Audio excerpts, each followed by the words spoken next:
Sets हो गया था, ठीक है।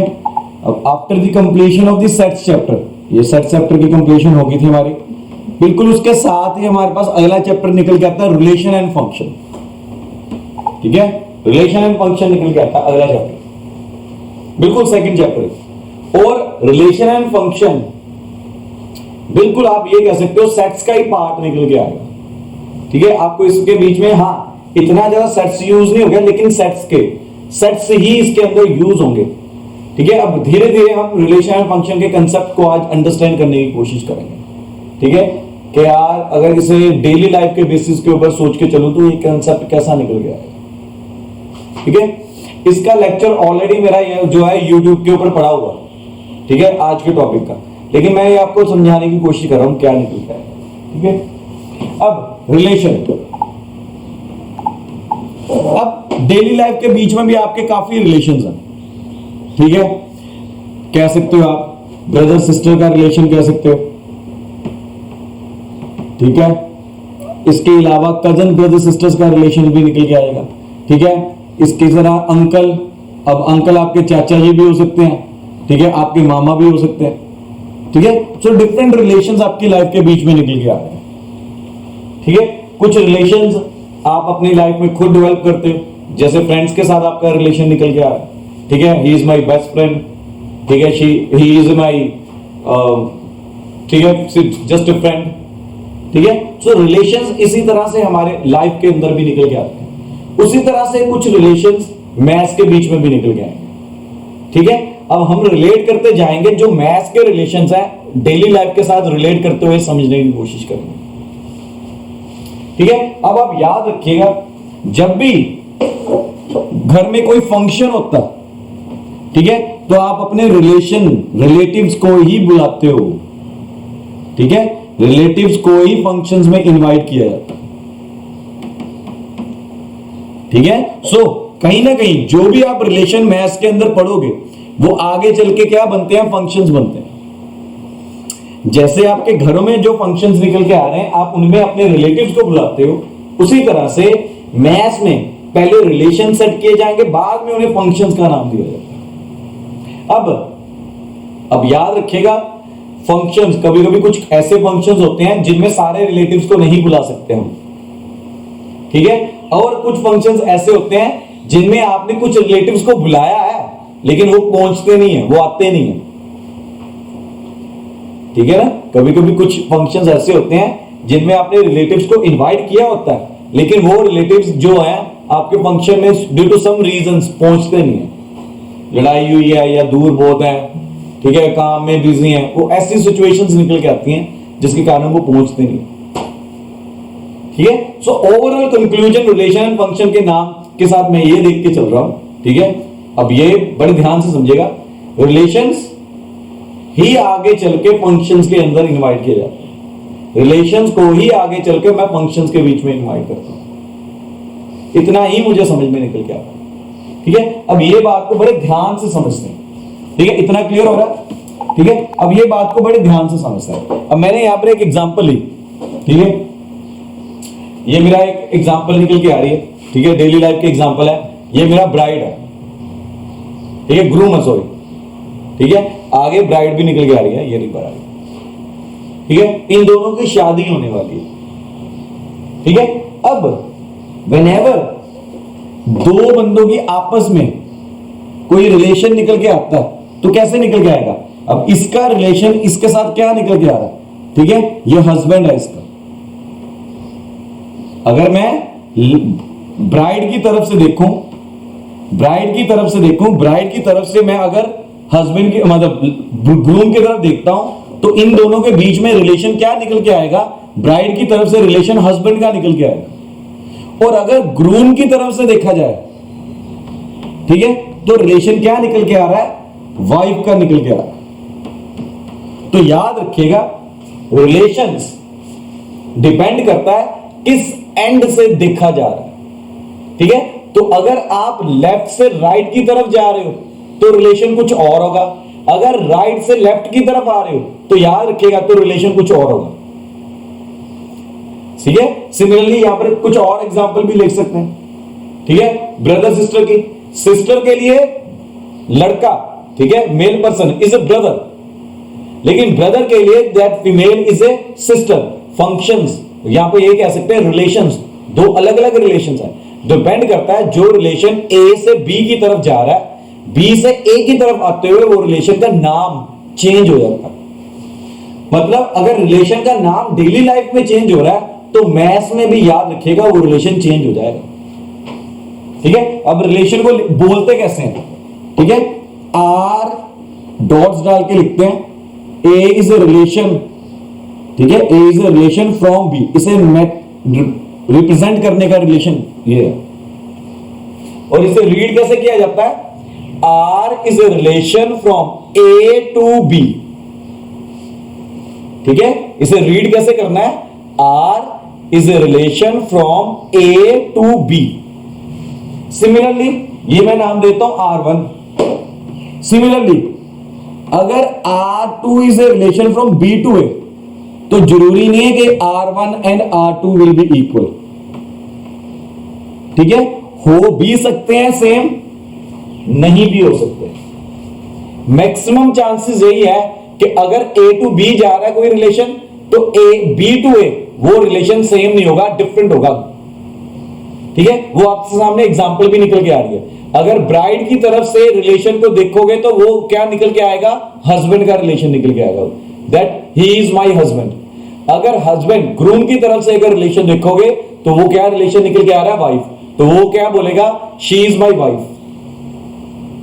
ठीक है। तो रिलेशन इस तरह से निकल के आ रहे हैं। अभी सिर्फ रिलेशन को समझाने की कोशिश की है डेली लाइफ के साथ, बने एक एग्जांपल के साथ, ठीक है।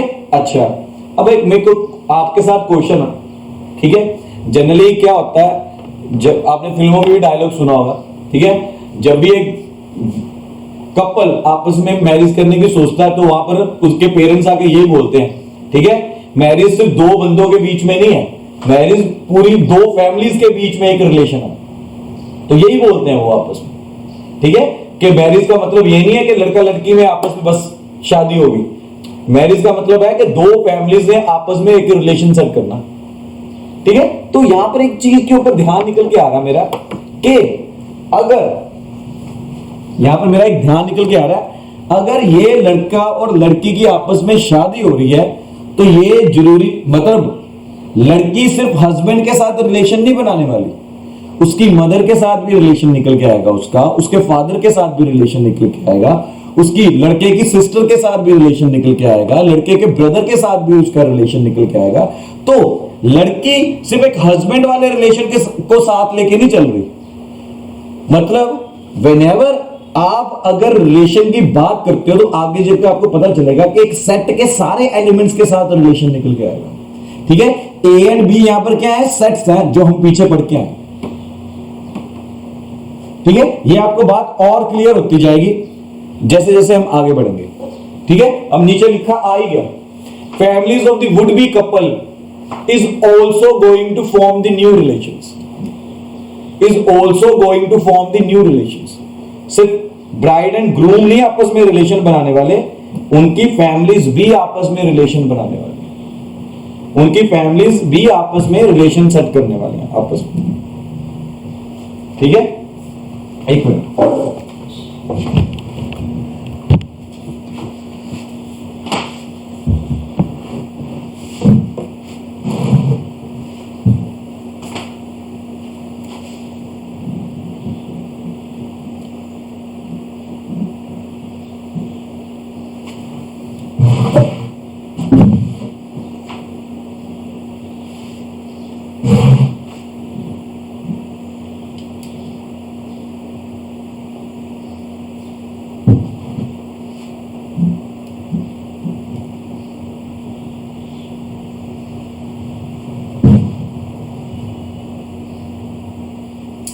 ठीक है जी।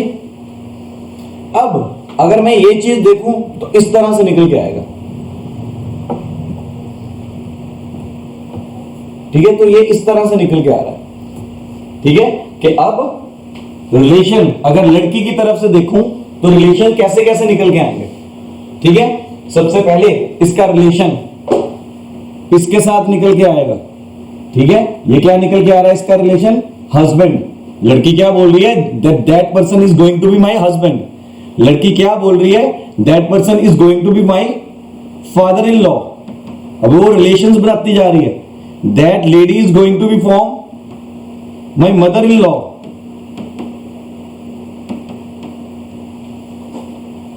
तो मतलब क्या निकल के आ रहा है यहां पर, मतलब ये निकल के आ रहा है कि ए सेट के सारे एलिमेंट्स, ए सेट के एलिमेंट्स बी सेट के सारे एलिमेंट्स के साथ रिलेशन बनाएंगे।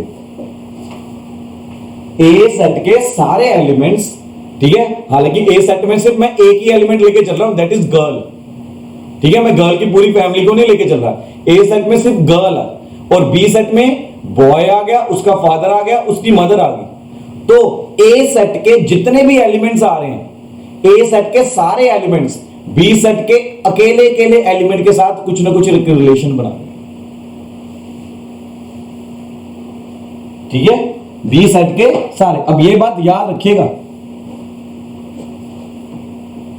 ठीक है, कि ए सेट को आप अगर लोगे, अगर ये मेरा ए सेट है, ये मेरा बी सेट है, ए सेट में अगर एक ही एलिमेंट है, बी सेट में अगर 3 एलिमेंट्स है, तो मेरे पास रिलेशन क्या निकल के आ रहे हैं, ए सेट अकेले अकेले एलिमेंट के साथ क्या बनाता जा रहा है, रिलेशन बनाता जा रहा है,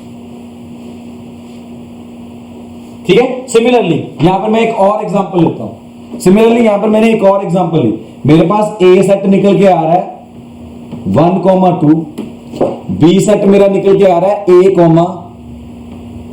B, C, ठीक है।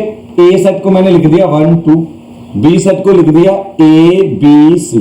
अब ए सभी के साथ रिलेशन बनाएगा, पहले मैंने यही सीखा। सिमिलरली अगर इसके अंदर दूसरा एलिमेंट है, वो भी सभी के साथ क्या बनाएगा, रिलेशन बनाएगा,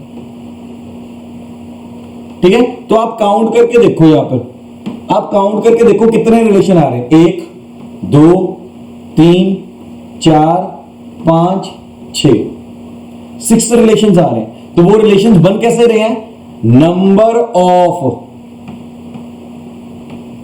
elements of A into number of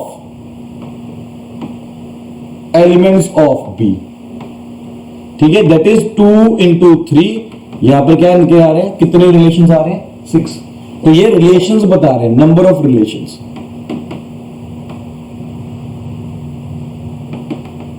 ये नंबर ऑफ रिलेशंस बता रहे हैं,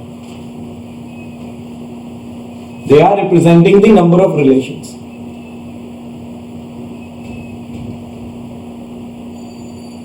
ठीक है, क्लियर हो रही बात, ठीक है। सो ये बड़ी कॉमन सी एग्जांपल के साथ हमने ये सारा समझा। देन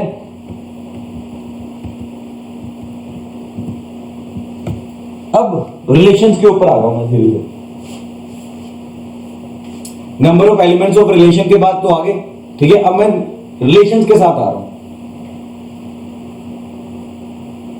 ठीक है। ध्यान से समझिएगा इस बात को, ठीक है। अब रिलेशन कैसे डिफाइन करते हैं हम, ठीक है। अब रिलेशन डिफाइन कैसे करते हैं, मैं सीधे यहीं पे आ रहा हूं। अब रिलेशंस डिफाइन होते हैं with the help of Cartesian product. Means relation को समझने से पहले मुझे कार्टेशियन प्रोडक्ट को समझना पड़ेगा। व्हाट इज कार्टेशियन प्रोडक्ट, तो वो कार्टेशियन प्रोडक्ट को ध्यान से समझिए, ठीक है। अगर पी सेट आपको दिया हुआ 1, 2, 3, क्यू सेट दिया हुआ ए, बी, सी, डी एंड ई, नजर आ रहा है क्वेश्चन आपको, ठीक है। कंसिडर 2 सेट्स, P 1, 2, 3 है, Q आ रहा है A, B, C, D, E, ठीक है। तो कार्टेशियन प्रोडक्ट, ये नई चीज निकल के आ रही है। तो कार्टेशियन प्रोडक्ट क्या होता है, कार्टेशियन प्रोडक्ट होता है जब आप A, P के सारे एलिमेंट्स लिख लोगे into A, B, C, D, E। अब कैसे लिखोगे इसे, ठीक है। अब रिप्रेजेंट करने का वे क्या है, ब्रैकेट डाल के 1 into A, 1 into B, 1 into C, 1 into D, 1 into E, ठीक है। अब मैं ये क्या रिप्रेजेंट कर रहा हूं, ध्यान से समझिएगा। ये मैं रिप्रेजेंट कर रहा हूं कि A के P के सारे एलिमेंट्स Q के अकेले अकेले एलिमेंट के साथ रिलेशन सेट कर रहा है, ठीक है। दिस इज अब जो ये लिखा मैंने, जो ये मैंने ब्रैकेट डाल के लिखा है, this is known as ordered pair, इसे बोलते हैं ऑर्डर्ड पेयर। ठीक है, थोड़ा साफ करके लिखो। ठीक है, इन्हें बोलते हैं ऑर्डर्ड पेयर।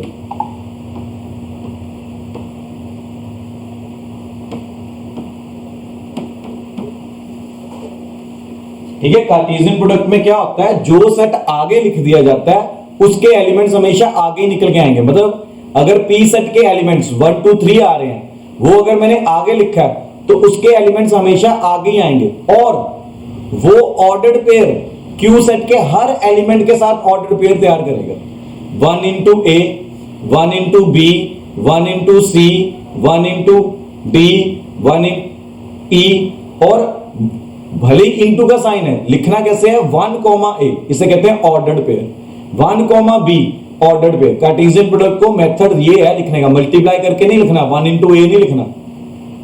ठीक है, ऑर्डर्ड पेयर की फॉर्म में मल्टीप्लाई का साइन सिंबल है एक तरह से। कार्टेशियन दो सेट के बीच में अगर मल्टीप्लाई का साइन आता है तो उसका मतलब होता है कार्टेशियन प्रोडक्ट। और कार्टेशियन प्रोडक्ट के बीच में मल्टीप्लाई नहीं करते, उसमें क्या लिखते हैं, जो आगे सेट है उसके एलिमेंट्स आगे लिखने हैं, कॉमा डालकर जो पीछे सेट है उसके एलिमेंट्स पीछे लिखने, उसके एलिमेंट्स पीछे लिखने हमेशा। ठीक है, अभी खत्म नहीं हुआ। ठीक है, अभी खत्म नहीं हुआ तो क्या लिखेंगे, अभी यहां पर कंटिन्यू है मेरा, प्लीज स्पीकर ऑफ कर लो जिसका भी और है। इसी तरह से ये सेकंड 2 मल्टीप्लाई होगा, 2, A, 2, B, 2, C,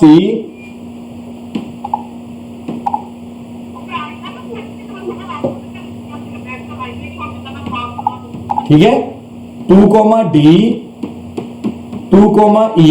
इसी तरह से 3 की टर्न आ गई, 3, A, 3, B, 3, C, 3, D, 3, E। अब चेक करो, P का हर एलिमेंट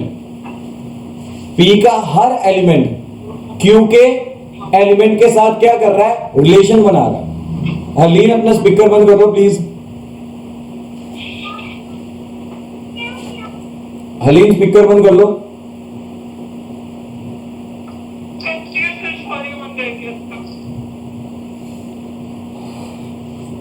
ठीक है, तो कार्टेशियन प्रोडक्ट को समझिए, जो सेट आगे लिखा है उसके एलिमेंट्स आगे आएंगे, जो सेट पीछे लिखा है उसके एलिमेंट्स पीछे आएंगे। अब ध्यान से समझिए, number of ordered pairs, number of ordered pairs कैसे निकल के आएंगे ये मैं समझा चुका हूं आपको। पी के एलिमेंट्स कितने हैं, 3 हैं। क्यू के एलिमेंट्स कितने हैं, 5 हैं।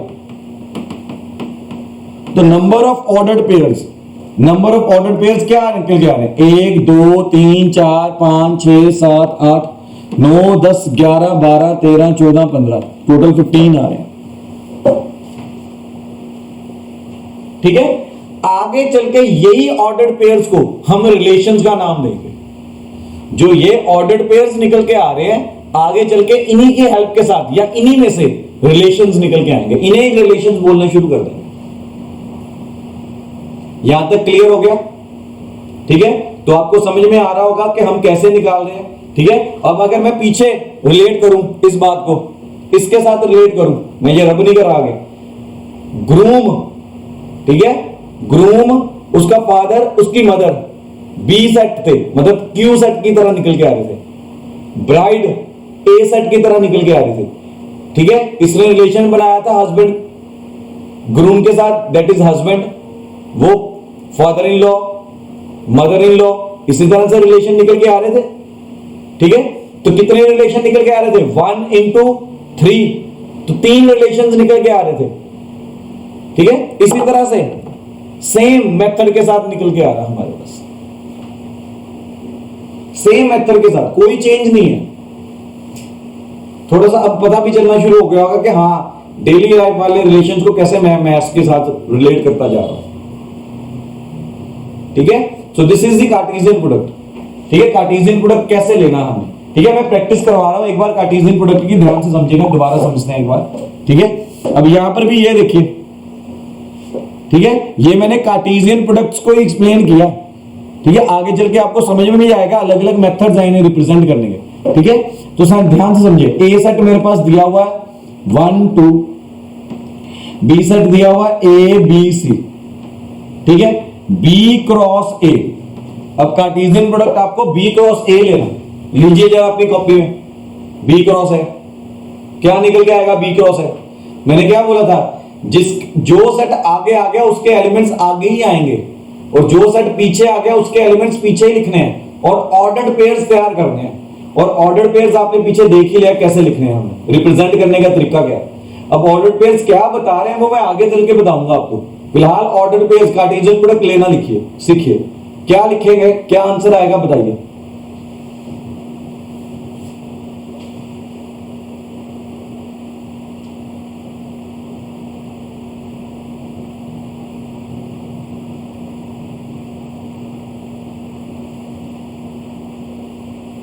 लिखा किसी ने, कितना लिख लिया किसी ने?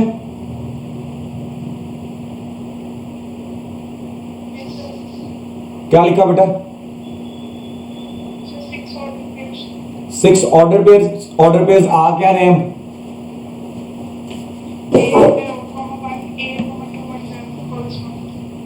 चलो ध्यान से, सेट के बीच में ही लिखना है, तो क्या निकलेगा, a,1, वेरी गुड, जिसने भी बोला, a,2, इसी तरह से b,1, b,2, c,1, c,2,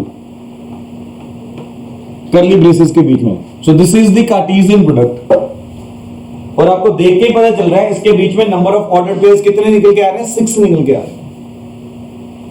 number of ordered pairs मेरे पास कितने निकल के आ रहे हैं, 6 निकल के आ रहे हैं, ठीक है। अब इसी को मैं आगे लेके आगे बढ़ता जा रहा हूं, ठीक है। यहां पर आपको पूरा कार्टेशियन प्रोडक्ट लेके दिखाया हुआ आपको, ठीक है। देन दस ए रिलेशन, अब आगे डेफिनेशन निकल के आ रही है रिलेशन की, ठीक है। Thus a relation is a set subset of Cartesian product. Thus a relation is a subset of Cartesian product. Number of subsets of Cartesian product is equal to number of relations. ये line को लिख लो। Thus a relation is the subset of Cartesian product. A relation is a subset of Cartesian product. Number of subsets of Cartesian product. अगर number of subsets अगर बताने हो Cartesian product के हैं तो इक्वल टू क्या निकल के आएगा, नंबर ऑफ रिलेशंस के इक्वल निकल के आएगा। किसके इक्वल निकल के आएगा, नंबर ऑफ रिलेशंस के इक्वल। तो सिमिलरली मैं वापस आ रहा हूं इसी के ऊपर, ये वाला जो आपने तैयार किया था, ठीक है। इसके सबसेट मालूम है आपको, पावर सेट तैयार करना आता है, सेट्स के बीच में हमने सीखा था, ठीक है। अगर इसके पावर सेट तैयार करते हो, ठीक है, छोटी एग्जांपल लेते हैं। मैंने एक लिया 2,3 ले लिया, बी ले लिया a,b, ठीक है, a क्रॉस b लिया, तो मेरे पास क्या निकल के आ रहा है, 2,a, 2,b, 3,a, 3,b। अब अगर power set of a cross b लेता हूं, power set of a cross b लेता हूं, आपको आता है ना पावर सेट, पावर सेट का मतलब होता था all the subsets of A set, ठीक है। और आप एक चीज के ऊपर ध्यान दीजिए, कार्टेशियन प्रोडक्ट को मैं कर्ली ब्रेसेस के बीच में लिख रहा हूं, तो it means Cartesian product is also a set. Cartesian product को मैं कर्ली ब्रेसेस के बीच में लिख रहा हूं, ध्यान दो। व्हेनेवर कर्ली ब्रेसेस के बीच में अगर आप कोई एलिमेंट्स को लिख रहे हो, ऑर्डर्ड पेयर, यहां पर एलिमेंट्स निकल के आ रहे हैं, अगर आप कर्ली ब्रेसेस के बीच में किसी चीज को लिखते हो तो वो क्या बोलते हैं, उसे सेट बोलते हैं। और power set of A set का फॉर्मूला हमने पढ़ा था, ठीक है, नंबर ऑफ सबसेट्स क्या था, 2 raise to power number of elements. यहां पर कितने आ रहे हैं, 4, दैट इज 16। मतलब a क्रॉस b के कार्टेशियन प्रोडक्ट के अगर आप सबसेट्स निकालोगे तो मेरे पास कितने सबसेट्स निकल के आएंगे, 16 सबसेट्स निकल के आ रहे हैं। मेरे पास कितने सबसेट्स निकल के आ रहे हैं, 16। अब याद रखिएगा, ये 16 के 16 सबसेट्स को हम क्या नाम दे देंगे, 16 रिलेशंस का नाम देंगे, ठीक है। याद रखिएगा, व्हेनेवर आप कार्टेशियन प्रोडक्ट ले रहे हो, कार्टेशियन प्रोडक्ट के नंबर ऑफ सबसेट्स जो निकल के आ रहे हैं नंबर ऑफ सबसेट्स क्या बनते हैं आगे जाके? नंबर ऑफ रिलेशंस कहलाते हैं। क्या बोला जाता है उन्हें? नंबर ऑफ रिलेशंस बोला जाता है। ठीक है, अब यहां पर मैं सबसेट्स बताने नहीं वाला, सबसेट्स मैं लिखने नहीं वाला यहां पे। ठीक है, सिर्फ 3 सबसेट्स हैं, वो आपको लेने आते ही आते हैं। ठीक है, उन चक्रों में नहीं डल रहे हैं। बस आप इतनी बात याद रखिएगा, व्हेनेवर आप कार्टेशियन प्रोडक्ट लेंगे, कार्टेशियन प्रोडक्ट के जो नंबर ऑफ सबसेट्स निकल के आ रहे हैं वो सारे के सारे क्या होते हैं? रिलेशंस होते हैं। वो सारे के सारे को क्या बोल सकते हैं? Different different relation. 16 रिलेशंस की बात निकल के आ रही है। ये समझाने का एक वे है। ठीक है, इसी तरह से अगर मैं पीछे जाता हूं, ठीक है, अगर मैं पीछे की तरफ जाऊं, ठीक है, यहां पर अगर नंबर ऑफ रिलेशंस की बात करूं, अगेन क्या निकल के आएगा? 2 raise to power 1 2 3 4 5 6, 2 raise to power 6 निकल के आएगा। That is 64। 64 रिलेशंस निकल के आएंगे इसके पीछे। 64 रिलेशंस निकल के आएंगे। नोट करिए वो साथ साथ कॉपी के ऊपर। ठीक है, तो 10 यहां पर आगे definition, 10 a relation is the subset of Cartesian product and number of subsets of a Cartesian product is equal to क्या होता है? नंबर ऑफ रिलेशंस के इक्वल। किसके इक्वल होगा? नंबर ऑफ रिलेशंस के इक्वल। ठीक है, सिमिलरली आगे डोमेन, रेंज एंड कोडोमेन, आगे फिर से नई टर्म आ गई, डोमेन, रेंज एंड कोडोमेन। ठीक है, अब इसे क्या बोलते हैं? ठीक है, जो मैं ये लिख रहा हूं, दिस इज, एक तो मैंने लिखा था कि रिलेशन को इस तरह से बोलते हैं, R is a relation from A to B. ठीक है, इसे कैसे बोलते हैं हम?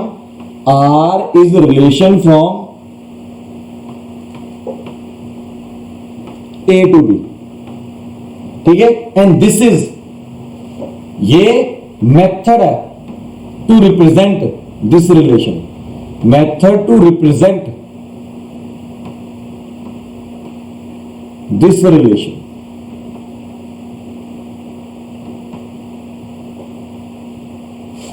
ठीक है, इसे एरो डायग्राम बोलते हैं। This is arrow diagram.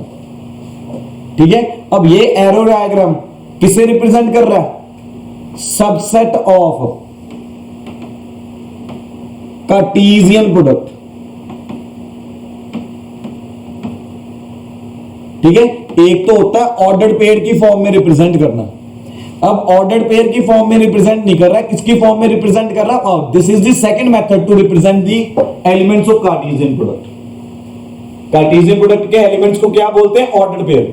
ये ऑर्डर्ड पेयर को कैसे लिखते हैं हम? ब्रैकेट डाल के a, b। ठीक है, इसी तरह से एक और मेथड निकल के आता है ऑर्डर्ड पेयर को रिप्रेजेंट करने का, दैट इज एरो मेथड। अब ये सबसेट ऑफ कार्टेशियन प्रोडक्ट को, मतलब ये वन ऑफ द रिलेशन को रिप्रेजेंट कर रहा है, और ये मेथड को क्या बोलते हैं? मेथड ऑफ रिप्रेजेंटेशन को बोलते हैं एरो डायग्राम्स। ये एरो डायग्राम्स रिलेशन बता रहे हैं फ्रॉम ए टू बी। इसे नाम दे दो ए का, ए सेट का, इसे नाम दे दो बी सेट का। ये रिलेशन बता रहे हैं, और अगर ये रिलेशन बता रहे हैं तो मतलब ये सबसेट ऑफ कार्टेशियन प्रोडक्ट निकल के आ रहा है। सबसेट ऑफ कार्टेशियन, अगर ये रिलेशन को बता रहा है, पीछे ही हमने बोला कि relation is the subset of Cartesian product, one of the subset of the Cartesian product. सारे सबसेट नहीं उठाए, कोई एक सबसेट उठा लो, वो क्या बताएगा? रिलेशन को बताएगा।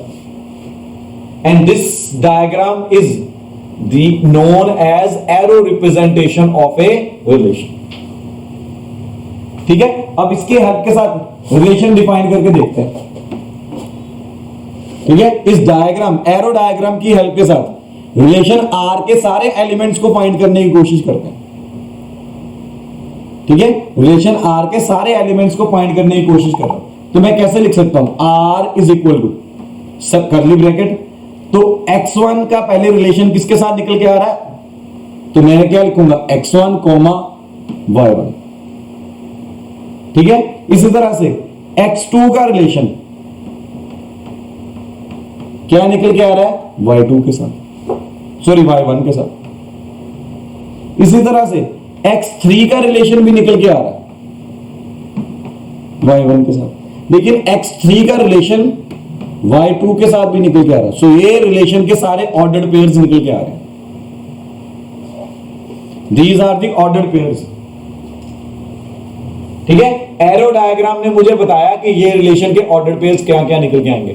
x1 से एरो y1 की तरफ जा रहा है तो x1 y1, x2 से एरो y1 की तरफ जा रहा है तो x2 y1, x3 से एरो y1 की तरफ जा रहा है तो x3 y1 सॉरी। इसी तरह से x3 से एरो y3 की तरफ जा रहा है, सॉरी y2 लिखा हुआ, y2 की तरफ जा रहा है तो y2 की, ये y2 यहां पे है। ये क्लियर हुआ कैसे लिखना ऑर्डर पेयर, सॉरी रिलेशन कैसे लिखना एरो डायग्राम्स की हेल्प से। ठीक है, अब एक चीज और नोट करो, अब जो आगे वाले एलिमेंट्स दिए होते हैं ऑर्डर्ड पेयर्स के बीच में, उन्हें बोलते हैं डोमेन। तो आगे वाले एलिमेंट्स सेट के बीच में लिखने x1, x2, x3। मैं सेट्स के बीच में पढ़ के आया हूं कि एक ही बार लिखना है एवरी एलिमेंट। x3 अगर दो बार रिपीट हो रहा है तो उसे सेट के बीच में एक ही बार लिखना है। हम सेट्स के बीच में ये पढ़ के आए हैं कि every element should be written once, सिर्फ एक बार लिखना। सो याद रख लो यहां पे रिलेशन के बीच में जो ऑर्डर्ड पेयर्स निकल के आ रहे हैं, ऑर्डर्ड पेयर का जो पहला एलिमेंट होता है that is always a domain. उसे क्या बोला जाता है, डोमेन बोला जाता है। ठीक है, और जो पीछे वाले एलिमेंट्स हैं दैट इज रेंज। जो पीछे वाले एलिमेंट्स होते हैं उन्हें रेंज, मतलब पीछे क्या निकल के आ रहा है y1, अब यहां पर भी y1 है, यहां पर भी y1 है, लेकिन सेट के बीच में क्या लिखना है, एक ही बार लिखना है एक एलिमेंट को y2। ये मेरे क्या निकल के आ रहे हैं, रेंज निकल के। सो व्हेनेवर एक रिलेशन मेरे सामने निकल के आ रहा है, ऑर्डर्ड पेयर का जो फर्स्ट एलिमेंट है वो क्या होता है, डोमेन होता है। सेकंड एलिमेंट क्या होता है, रेंज होता है। सेकंड एलिमेंट क्या होता है, रेंज होता है। ठीक है, और जो साथ में आपको निकल के आ रहा है, ये जो नजर आ रहा है, this is the arrow diagram to represent a relation. This is the arrow diagram to represent a relation. इसे एरो डायग्राम बोलते हैं।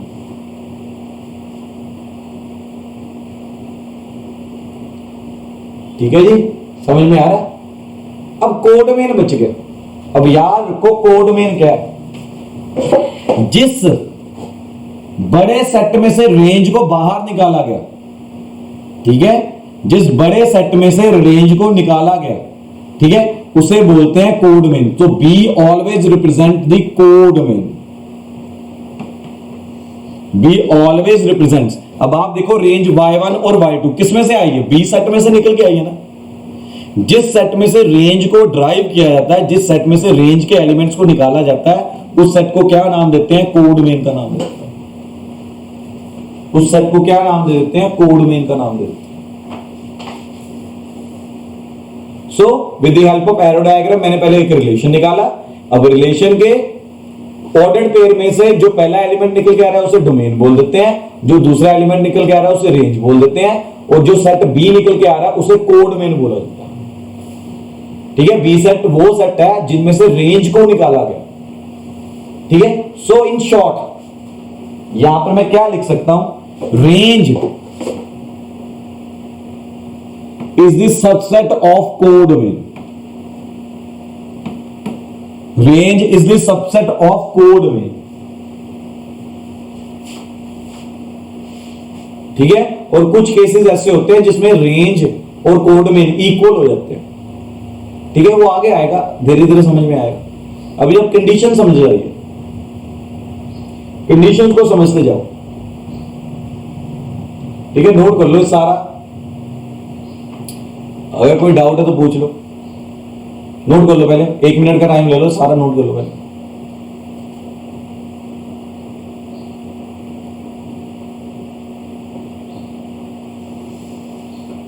ओहो टाइम आउट हो गया, रुक जाओ रुक जाओ, आ जाओ आ जाओ जल्दी आ जाओ।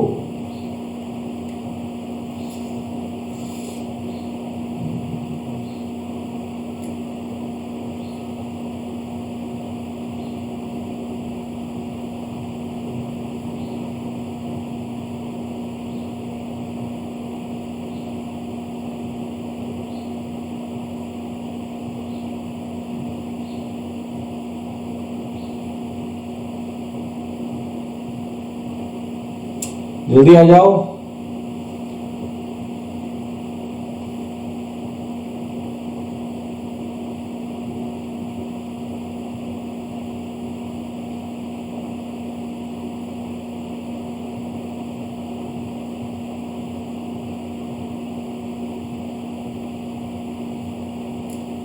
हर्षुल कहां गया? हर्षुल नहीं आया।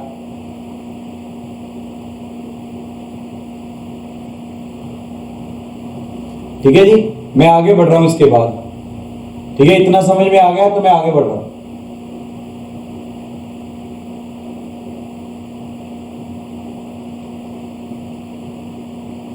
ठीक है, अगर यहां से आगे बढ़ते हुए मैं आगे बढ़ता जाऊं तो मेरे पास क्या निकल के आ रहा है?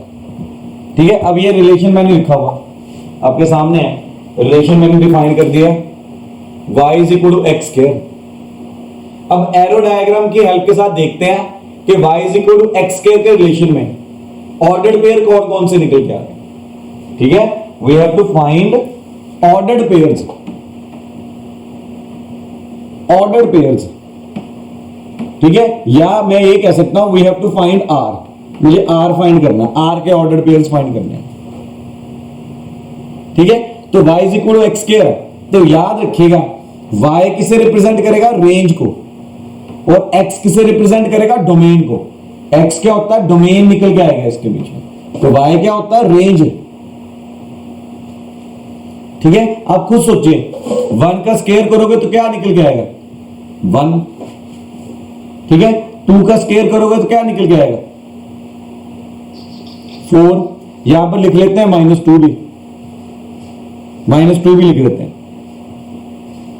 ठीक है, अब जो ये एलिमेंट्स निकल के आ रहे हैं डोमेन के साथ, ठीक है, उनकी हेल्प के साथ अगर एरो डायग्राम के साथ मैं देखूं तो रिलेशन मेरा क्या निकल के आ रहा है? 1,1, 2,4। इससे ज्यादा मेरे पास कोई आ रहा नहीं। यही मेरा ऑर्डर्ड पेयर निकल के आ रहा है, यही मेरा आर रिलेशन निकल के आ रहा है। ठीक है, relation y is equal to x square दे दिया आपको। ठीक है, अब याद रखिएगा x always represents the domain, y represents the range. अब अगर ये रिलेशन के हेल्प के साथ मुझे r पूरा फाइंड करना, r मुझे पूरा फाइंड करना, तो r कैसे निकल के आएगा? 1 का स्क्वायर क्या है? That is answer 1। ठीक है, चेक करके देख लो। ठीक है, y इज इक्वल टू 1 का square that is 1, y is equal to 2 का स्क्वायर दैट इज 4। ठीक है, तो एरो डायग्राम के साथ क्या निकल के आएगा? 1 का रिलेशन 1 के साथ, 2 का रिलेशन 4 के साथ। ठीक है ना, समझ में आ रहा है? This is the simplest example. ठीक है, कि एक रिलेशन को कैसे डिफाइन किया जाता है और उसकी हेल्प के साथ मुझे ऑर्डर्ड पेयर कैसे मिलते हैं। अब इसमें मैंने एरो डायग्राम भी साथ के साथ रिप्रेजेंट कर दिया और सेट भी साथ के साथ, relation in the form of set भी साथ के साथ रिप्लाई कर दिया।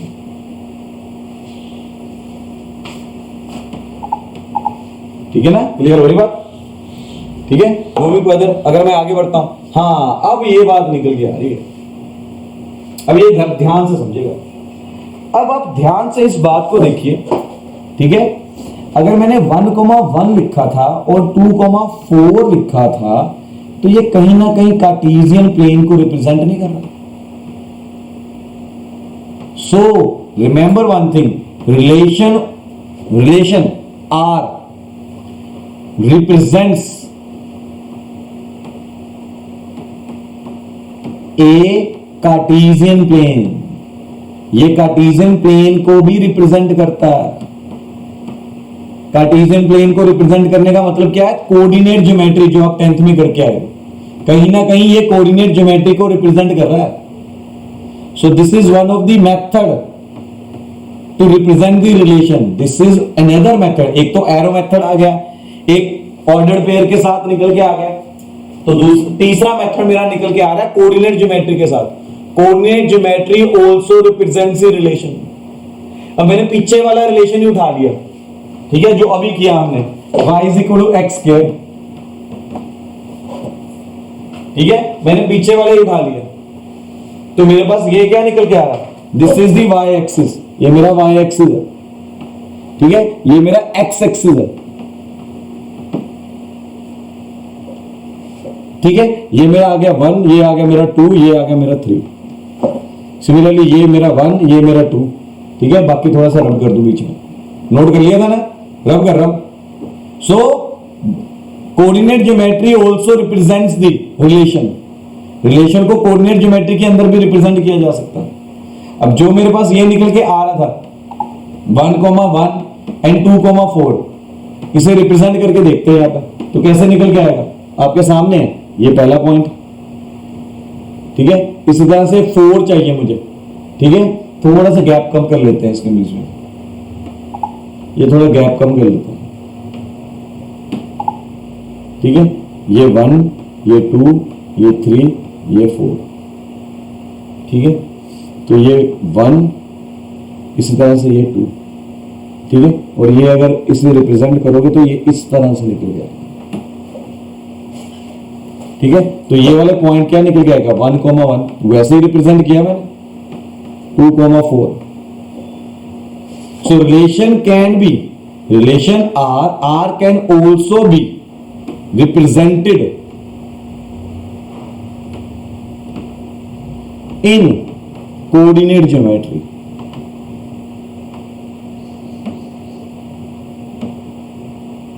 जिसमें डोमेन किसे रिप्रेजेंट कर रही है, एक्स एक्सिस को रिप्रेजेंट करेगी, और रेंज किसे रिप्रेजेंट करेगी, वाई एक्सिस को रिप्रेजेंट करेगी। ठीक है, domain represents the x axis whereas range represents the y axis. ठीक है, और अगर यहां पर मैं ये उठाता हूं, ठीक है, x इज इक्वल टू 3, अगर x इज इक्वल टू 3 बताता हूं, ठीक है, तो इसका मतलब क्या है, y is not dependent upon, पहले तो y एक्सिस आ गया ना। ठीक है, it is not dependent upon, y is not dependent upon x, अगर x इज इक्वल टू 3 आ गया तो ये कोई रिलेशन नहीं निकल के आ रहा, ये y is independent of x आ रहा है, तो यहां पर नो रिलेशन रिप्रेजेंट कर रहा है। Whenever x is equal to 3 निकल के आ रहा है, parallel line to y axis निकल के आ रहा है, तो ये किसी रिलेशन को रिप्रेजेंट नहीं कर रहा।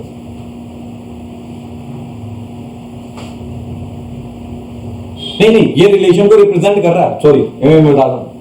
ठीक है, ये क्या रिलेशन को रिप्रेजेंट कर रहा है उसे देखते हैं, सॉरी। ठीक है, थोड़ा सा मैं कैमरा सेट करूं, पीछे की तरफ करूं, ये क्या रिप्रेजेंट कर रहा है, सॉरी मुझसे गलत बताया गया,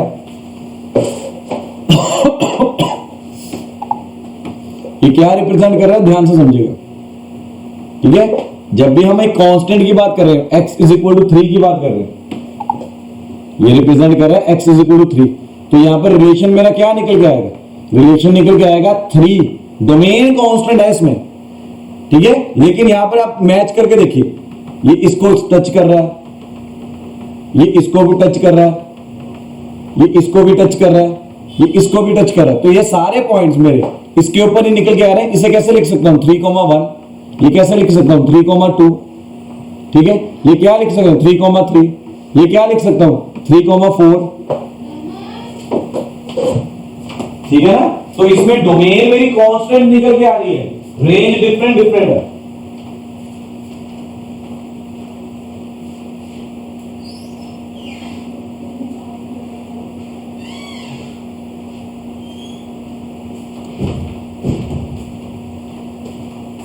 ठीक है ना, तो x ध्यान से समझो, x इज इक्वल टू 3 मुझे क्या दे रहा है कि डोमेन कांस्टेंट है यहां पर, तो अगर यहां पर मेरे को रिलेशन डिफाइन करना पड़ जाए, ठीक है, ठीक है, x इज इक्वल टू 3 के लिए अगर मैं रिलेशन डिफाइन करूंगा तो क्या निकल के आएगा 3,1, 3,2 एंड सो ऑन इंफिनिटी तक। ठीक है, डोमेन इसमें क्या निकल के आ रही है, कांस्टेंट। डोमेन क्या निकल के आ रही है, कांस्टेंट निकल के आ रही है। ध्यान से समझो इस बात को।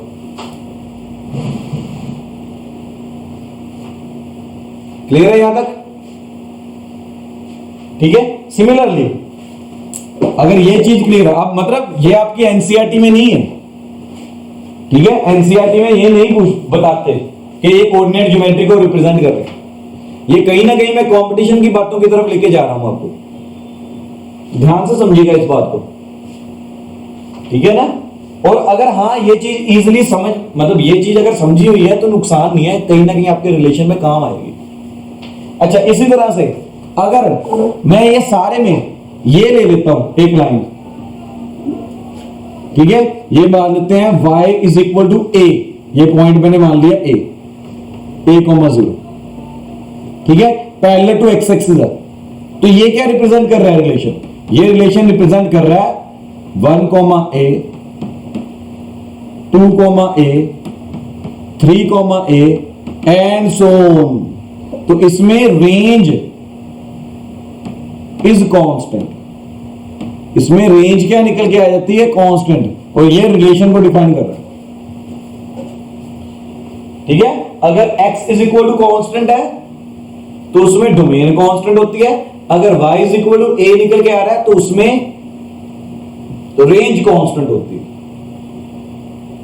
तो ये कोऑर्डिनेट ज्योमेट्री की फॉर्म के अंदर रिप्रेजेंट करने का वे आ गया रिलेशन को, ठीक है। This is the method how to represent a relation on coordinate geometry, ठीक है, कोऑर्डिनेट y एक्सिस और z एक्स एक्सिस के बीच में, ठीक है। नोट कर लो इस बात को, ठीक है। मूविंग फर्दर, थोड़ा सा मैं आगे बढ़ रहा हूं, ठीक है। तो अब धीरे धीरे मैं फंक्शन की तरफ जा रहा हूं साथ में। For a relation from A to B a function, तो क्या निकल के आएगा? ये मेरी दो कंडीशंस निकल के आ रही हैं, ये मेरी कंडीशंस निकल के आ रही हैं एक रिलेशन को फंक्शन बनने के लिए। अब याद रख लो, हर रिलेटिव को फंक्शन में नहीं इनवाइट करते, ठीक है। ऐसा करते हैं, हम इसे कल कंटिन्यू करते हैं इसके साथ। रिलेशन समझ में आ गया? रिलेशन कैसे करना है, फंक्शन को कल कंटिन्यू करते हैं, ठीक है। फंक्शन को आप कल कंटिन्यू करते हैं। वैसे अगर आपको देखना हो तो YouTube के ऊपर ना मैंने